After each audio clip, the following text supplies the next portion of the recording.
Great question that was asked, and I saw it online. What was the best era of women's tennis? And for most, it was 2000, 2005 when you're talking about women's tennis because you had Serena and Venus that were dominating.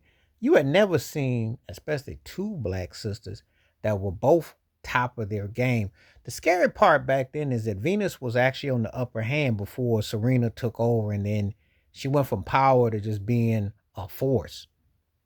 Little sister came on and just exploded. But at that time, um, that at the and the problem I had back then is that I hated when they played in women against each other for the title because it always looked like it was underwhelming.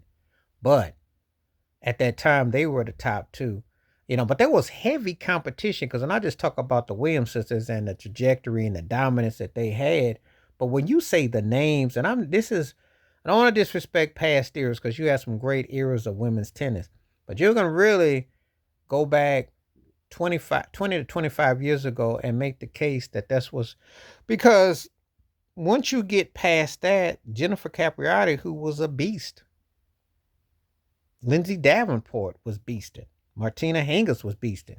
So you look at that era, and it's not as romanticized as the men's era. I mean, obviously the men's era was, on a whole nother trajectory because then, unlike in the women's, I can put Serena as in the top two to three ever. Venus would be on the lower end of it, and I don't even know if she quite that'd be lower in the top 10. Let me make case for it, but it was low end. Can't say it about Hingis and Davenport. They were great, but I could say Serena's all time. Whereas on the men's side, which is a whole nother video section, you had four of the greatest who could make the case. Three of them would be in the top three ever, and you wouldn't even bat an eyelash when you said that. But make no mistake that women's tennis back then was definitely on and cracking because you had a distinctive flair and style. And it looked like Hingis and Capriati were going to be dominant for quite a while until the Williams sisters emerged and just took off like wildfire. I mean, again, Venus, any other era, that's a great career. That's kind of like the Phil Nicholson, Tiger Woods situation.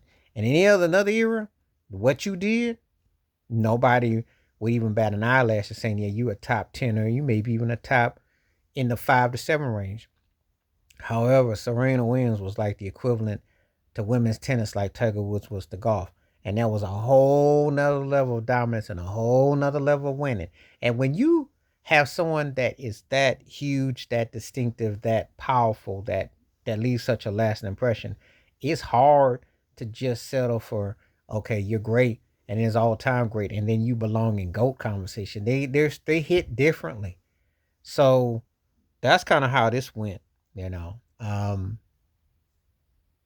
Greatness that went to another level of greatness. So, but this was a very competitive era. Women's tennis between 2000 and 2005 was on fire.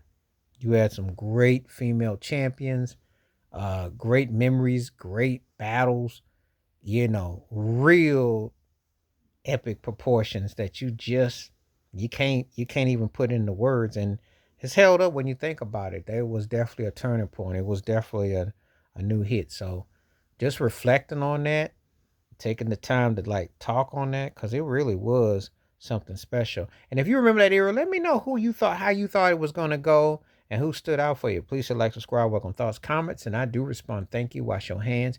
Keep your mind clear. Watch out for another and share it if you like, and hit that membership because when you do requests like this come true, stay safe, stay blessed, stay woke, stay free. I'm out one time. Peace.